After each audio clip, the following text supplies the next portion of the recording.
11월 17일 금요일 에바다교회 오늘의 여는 말씀 함께 나누겠습니다. 사도신경으로 신앙 고백 드리겠습니다. 나는 전능하신 아버지 하나님 천지의 창조주를 믿습니다. 나는 그의 유일하신 아들 우리 주 예수 그리스도를 믿습니다. 그는 성령으로 잉태되어 동정녀 마리아에게서 나시고 본디오 빌라도에게 고난을 받아 십자가에 못 박혀 죽으시고 장사된 지 사흘 만에 죽은 자 가운데서 다시 살아나셨으며 하늘에 오르시어 전능하신 아버지 하나님 우편에 앉아 계시다가 거기로부터 살아있는 자와 죽은 자를 심판하러 오십니다. 나는 성령을 믿으며 거룩한 공교회와 성도의 교제와 죄를 용서받는 것과 몸의 부활과 영생을 믿습니다. 아멘. 오늘 함께 보실 말씀은 신명기 18장 15절부터 22절까지 말씀입니다. 신명기 18장 15절부터 22절까지 말씀을 같이 읽겠습니다. 내 하나님 여호와께서 너희 가운데 내 형제 중에서 너를 위하여 나와 같은 선지자 하나를 일으키시리니 너희는 그의 말을 들을지니라. 이것이 곧 내가 총회의 날에 호렙산에서 내 하나님 여호와께 구한 것이라. 곧 내가 말하기를 내가 다시는 내 하나님 여호와의 음성을 듣지 않게 하시고 다시는 이 큰 불을 보지 않게 하소서. 두렵건대 내가 죽을까 하나이다 하매 여호와께서 내게 이르시되 그들의 말이 옳도다. 내가 그들의 형제 중에서 너와 같은 선지자 하나를 그들을 위하여 일으키고 내 말을 그 입에 두리니 내가 그에게 명령하는 것을 그가 무리에게 다 말하리라. 누구든지 내 이름으로 전하는 내 말을 듣지 아니하는 자는 내게 벌을 받을 것이요 만일 어떤 선지자가 내가 전하라고 명령하지 아니한 말을 제 마음대로 내 이름으로 전하든지 다른 신들의 이름으로 말하면 그 선지자는 죽임을 당하리라 하셨느니라. 내가 마음속으로 이르기를 그 말이 여호와께서 이르신 말씀인지 우리가 어떻게 알리요 하리라. 만일 선지자가 있어 여호와의 이름으로 말한 일에 증언도 없고 성취함도 없으면 이는 여호와께서 말씀하신 것이 아니요 그 선지자가 제 마음대로 한 말이니 너는 그를 두려워하지 말지니라. 아멘. 신명기 18장에는 세 가지 내용을 담은 본문들이 나오고 있는데 앞선 1절부터는 레위인들, 하나님께 제사드리는 레위인들의 소유, 어떻게 무엇을 가질 수 있는지 또 무엇을 가질 수 없는지에 대해서 설명하고 있고 그 뒤 이어지는 두 개의 본문은 같은 내용으로 흘러져 가고 있습니다. 특별히 오늘 15절 앞에 있는 구절들을 보면 이제 이스라엘 백성들이 가나안에 들어갔을 때에 여러 가지 이방 신들, 그들 안에 있는 점쟁이, 이렇게 우리로 따지면 무당, 이런 여러 가지 부류의 이방 신들을 쫓는 사람들을 만나게 될 텐데 그들의 문화와 풍습을 따라가면 안 된다라고 말하고 있고 우리에게 그래서 하나님께서 하나님의 말씀을 전할 선지자를 보내줄 것이니 그 선지자의 말을 따르라 하시면서 이어지는 내용들을 가지고 말씀을 볼 수가 있습니다. 그래서 하나님께서 15절에 보시면 모세와 같은 선지자를 하나님께서 일으키시겠다. 이스라엘 백성들에게 모세와 같은 선지자를 보내주시겠다 말씀하시고 있죠. 그리고 16절과 17절을 보시면 왜 그렇게 선지자를 보내시는지 말씀해 주시는지 16절과 17절을 보시면 이것이 곧 내가 총회의 날에 호렙산에서 내 하나님 여호와께 구한 것이라. 곧 내가 말하기를 내가 다시는 내 하나님 여호와의 음성을 듣지 않게 하시고 다시는 이 큰 불을 보지 않게 하소서. 두렵건대 내가 죽을까 하나이다 하매 여호와께서 내게 이르시되 그들의 말이 옳도다 하면서 이스라엘 백성들이 우리가 하나님으로부터 직접 말을 들었다가는 우리가 죽을 것 같다. 그러니 모세 당신이 대신 전해달라 했던 그런 과거의 일들이 있었죠. 그래서 하나님께서 그 말을 옳다, 그렇게 하는 것이 좋겠다 생각하시고는 하나님께서 직접 말씀하시지 않고 이스라엘 백성들이 죽을 것 같은 두려움을 느끼게 되니까 하나님께서 전하시지 않으시고 선지자를 세우셔서 하나님의 말씀을 대신 전할 수 있게 해주셨죠. 그래서 하나님께서 모세와 같은 선지자를 일으키실 텐데 그 선지자가 하는 역할은 무엇이었냐면 18절에 나오고 있습니다. 내가 그들의 형제 중에서 너와 같은 선지자 하나를 그들을 위하여 일으키고 내 말을 그 입에 두리니 내가 그에게 명령하는 것을 그가 무리에게 다 말하리라. 선지자가 하는 역할은 아주 명확한데 그것은 무엇이었냐면 하나님께서 하실 말씀을 그 입에 두시겠다. 곧 그가 전하는 말은 곧 하나님께서 이스라엘 백성들에게 전하고자 하는 말씀이었죠. 그것을 선지자가 대신 전하는 것이었습니다. 선지자는 하나님으로부터 말씀을 받아서 그 말씀을 이스라엘 백성들에게 모두 다 가감없이 전하는 게 선지자의 역할이었죠. 그런데 그 선지자가 말씀을 전할 때에 19절에 보시면 따르지 않는 사람들, 누구든지 내 이름으로 전하는 내 말을 듣지 아니하는 자는 내게 벌을 받을 것이요. 선지자가 하나님의 말씀을 전할 때 그것을 듣지 않는 자, 들었지만 그 말씀대로 순종하지 않는 자에게는 하나님께서 벌을 내리시겠다고 하셨습니다.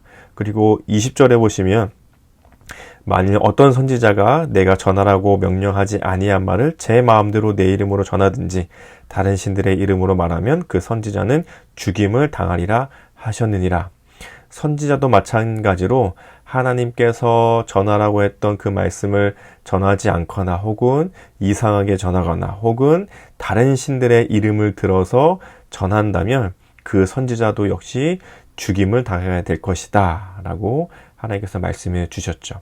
정리해보면 하나님께서는 가나안 땅에 들어갔을 때에 이스라엘 백성들이 점쟁이들 또 자기에게 일어날 길흉, 앞으로 일어날 일들이 나에게 좋은 것인지 나쁜 것인지 점쳐보고 무담에게 물어보고 여러 가지 주술적인 방법들을 통해서 자기의 앞날을 구하거나 자기를 복되게 하거나 이런 것들을 구하려는 이스라엘 백성들이 있을지도 모르겠는데 절대로 그렇게 하지 말고 하나님께서 선지자를 보내주실 것이다. 그런데 그 선지자는 하나님께서 세우신 선지자인데 하나님의 말씀을 전하는 선지자이며 그가 전하는 말을 듣지 않는 백성들은 벌을 받을 것이고 혹 그 선지자가 하나님의 말씀을 잘못 전한다면 그 선지자가 죽게 될 것이다. 이렇게 말씀하셨죠. 그리고 나서 마지막으로 22절에 보면 그 선지자가 진짜인지 가짜인지 어떻게 알 수 있습니까? 라는 물음에 하나님께서 이렇게 말씀하십니다. 만일 선지자가 있어 여호와의 이름으로 말한 일에 증험도 없고 성취함도 없으면 이는 여호와께서 말씀하신 것이 아니요 그 선지자가 제 마음대로 한 말이니 너는 그를 두려워하지 말지니라. 진짜 선지자인지 가짜 선지자인지 어떻게 알 수 있습니까? 그가 전한 하나님의 말씀이 이루어지는지 이루어지지 않는지를 보면 알 수 있는 거죠. 그러므로 진짜 하나님의 선지자라면 그가 하는 모든 말은 하나님의 말씀이니 반드시 이루어지게 되어 있습니다. 그리고 이루어지지 않는다면 그가 가짜 선지자인 거지요.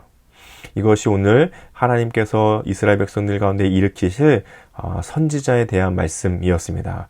모세와 그 이후로도 여러 선지자들을 하나님께서 실제로 일으키셔서 하나님의 말씀을 전하게 하셨고 그것을 이스라엘 백성들이 따르게 하셨고 그 말씀이 실제로 이루어지게 하셨죠. 그리고 그 선지자 중에 선지자로서 가장 빛을 발하며 일어난 선지자는 누구였냐면 우리가 잘 알고 있듯이 바로 예수 그리스도셨습니다. 예수님께서는 바로 이 땅에 하나님께서 보내신 선지자의 역할을 하실 분이었죠. 그분은 제사장이시기도 하시고 선지자이기도 하시고 왕의 역할을 하시는 분이시기도 하셨습니다. 그래서 우리가 예수 그리스도라고 부르는 거죠. 그리스도라는 말이 기름 부음을 받은 자 이런 뜻을 가지고 있잖아요. 기름 붓는 사람은 제사장, 선지자, 왕 이렇게 세 가지 부류의 사람들에게 기름을 붓는데 예수님께서도 그 역할을 하시게 되는 거죠. 그 중에 하나가 바로 선지자였습니다. 예수님께서는 이 땅에 하나님의 말씀을 전하기 위해 오신 것이었습니다. 예수님께서 전하시는 말씀이 모두 하나님의 말씀이었고 예수님께서 이 땅에서 보여주신 모습이 모두 하나님께서 이 땅에 말씀하시는 하나님의 말씀에 순종하는 모습이었습니다. 예수님께서가 바로 선지자이셨고 그분께서 하신 말씀과 그분께서 보여주신 것들이 모두 이 땅 가운데 이루어졌고 앞으로도 이루어지게 될 것들이죠. 그리고 그 예수님을 가장 잘 표현해서 담아둔 것이 무엇입니까? 바로 성경 말씀이죠. 창세기부터 요한계시록까지가 모두 예수님을 중심으로 다 쓰여져 있는 말씀이죠. 그러니 그것이 곧 하나님의 말씀이고 곧 예수님이십니다. 그리고 선지자가 진짜인지 아닌지 어떻게 알 수 있다고 했나요? 그 말씀이 이루어지는지 안 이루어지는지를 보면 알 수 있다고 했죠. 그러니 예수님께서 하신 말씀, 곧 성경 말씀은 이 땅 가운데서 반드시 이루어지는 말씀들입니다. 실제로 이루어졌고 그리고 이루어지고 있으며 앞으로 이루어질 말씀들이죠. 그것이 바로 선지자이신 예수께서 하나님께서 이 땅에 예수님을 통해서 해주신 말씀입니다. 그리고 그 말씀이 이 땅 가운데서 반드시 이루어지는 거죠. 이 땅 가운데 그리고 내 삶을 통해 이루어져 가게 될 것입니다. 이것이 바로 15절 앞구절에서 얘기한 이방신들과 하나님의 선지자가 다른 점이죠. 이방의 선지자들, 이방의 예언가들, 이방의 점쟁이와 점술가들이 이스라엘 백성들에게 해주는 것은 무엇이었냐면 그 각자 개개인의 길흉을 점쳐주는 것이었습니다. 앞으로 네가 길하게 될 것이냐, 잘 될 것이냐, 아니면 흉하게 될 것이냐, 나쁘게 될 것이냐, 잘 안 될 것 같으면 뭐 부적이라도 붙여야 되는지, 아니면 이방신에게 제사라도 지내야 되는지, 이러한 것들이 이방신들, 이방 점쟁이들이 해주는 것이었죠. 이스라엘 백성들도 역시 그것에 관심이 있었습니다. 내가 잘 되냐, 아니면 내가 앞으로 잘 안 될 것 같냐, 그리고 내가 잘 안 된다면 어떻게 해야 잘 될 거냐. 이것이 이방신들과 이스라엘 백성들이 이방신을 따르는 마음속에 있었던 그들의 본심이었죠. 하지만 하나님께서 세우신 선지자는 전혀 그것과는 다른 말씀을 우리에게 해주시는 겁니다. 그들이 이스라엘 백성들에게 해주는 것은 그 이스라엘 백성들이 잘 되냐 안 되냐가 아니라 하나님의 말씀이 이 땅 가운데 반드시 이루어질 것이다. 그것이 이스라엘 백성들 너희들을 통해 이루어져 가게 하실 것이다. 하나님의 말씀이 반드시 이 땅 가운데 이루어질 것이다. 그것이 하나님의 선지자 예수 그리스도 성경 말씀이 우리에게 주고 있는 진리의 교훈입니다. 우리의 삶을 돌아보면서 한번 생각해 보시면 좋겠습니다. 우리는 나 개개인이 잘 되고 안 되고가 가장 중요한 사람들이 아니라 이 땅에 하나님의 말씀이 반드시 이루어질 것이고 그리고 그것이 우리의 삶을 통해 이루어져 가고 있다는 것을 믿는 사람들이죠. 이것을 돌아보면서 우리 안에는 어떤 하나님의 말씀이 있는지, 나에게는 하나님께서 어떠한 말씀을 주셨는지를 돌아보며 이루어질 것들을 소망하는 거죠. 예를 들어 바울의 삶을 보면 그렇습니다. 바울의 삶이 고난과 역경이 많았지만 하나님께서 그에게 우리가 지난달 열심히 보았던 그 사도행전에서 바울을 통해 하나님께서 하시는 일들은 이방인에게 하나님의 복음을 전하게 하는, 이방인에게 하나님의 복음을 전하는 제사장의 역할로 바울을 삼으셨다고 하셨죠.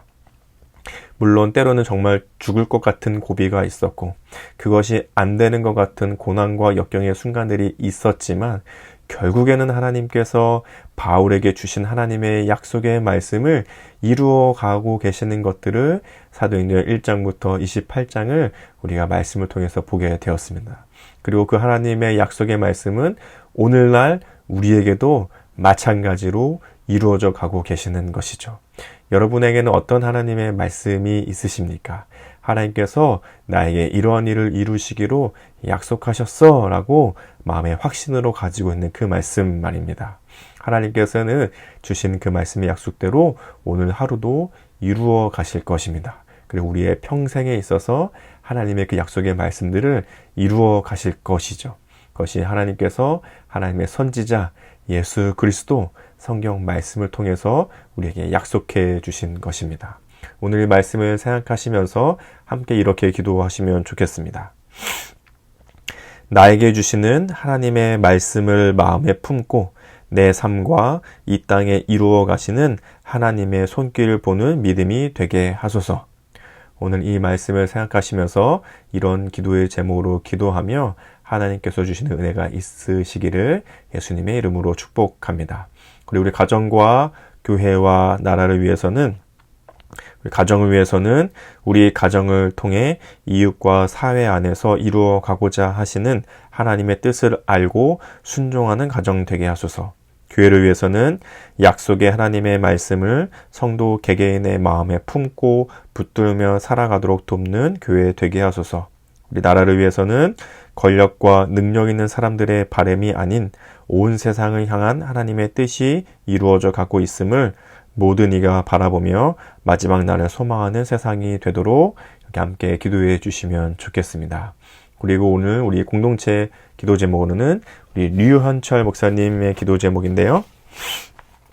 개인의 기도 제목은 항상 하나님을 대면하고 만나는 일을 최고 우선으로 살아갈 수 있도록, 우리 가정을 위해서는 더 대화하고 더 사랑하고 더 이해하는 예수님을 닮아갈 수 있도록, 삶의 현장을 위해서는 의미 있고 정기적인 삶의 자리가 연결될 수 있도록, 교회를 위해서는 청년들을 위하여 사랑 안에서 참된 것을 행하는 실제적 자람이 있는 청년 교회가 되도록, 사회 나라 온 세계를 위해서는 예수님을 알지 못하는 열방들의 복음이 전해질 수 있도록 사역하시는 선교사님과 그의 가정 위에 항상 새로운 힘과 은혜가 부어지도록, 이런 기도 제목이 있으신데요.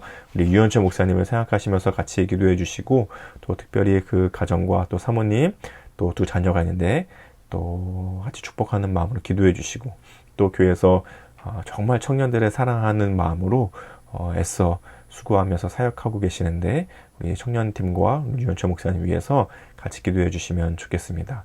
또 우리 고3 유민찬, 천민우, 홍원기 청소년 어제까지 해서 우리 수능을 준비하면서 계속 같이 기도해 왔는데요. 이제 수능을 마치고 또 수시 2차를 쓰거나 또 정시를 써야 하거나 또 대입과 여러 가지 진로들을 준비해야 되는 상황들을 맞이하게 됩니다.